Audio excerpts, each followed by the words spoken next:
ઘરમાં તો કાનાની ટોળી જોઈ, ભાઈબંધો ભાગ્યા છે મુઠ્ઠીવાળી.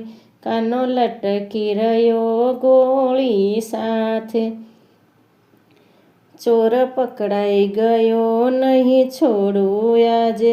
કાન પકડીને ઉતારો નીચે આજે, ચાલ લઈને જાઉં જશોદા પાસે. હાથ પકડી ભર બજારે હાલી જાય, ઘૂંઘટમાંથી ગોપીને કાંઈ ના દેખાય. ગોપી છોડ મને હાથ બહુ દુખે છે, બીજા હાથે પકડ બહુ પીડા થાય. ગોપી ભોળી કાનાની વાત ગઈ માની, કાનાએ હાથ પકડાવી દીધો બીજો, એ તો તેના